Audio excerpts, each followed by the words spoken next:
बांधवांनो, आपण पाहतोय की भर पावसात हे तरुण जे आहेत पोखर्णी या ठिकाणी आपली बैठक होती आणि त्या बैठकीला चिंब पावसामध्ये भिजत आलेले आहेत। हे समाजासाठी मोठं योगदान।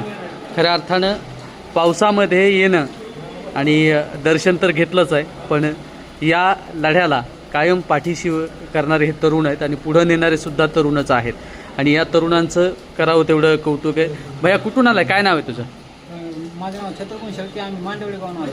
मांडेवडगाव। तुम्ही भैया? शेळके, मांडवडे। तुम्ही?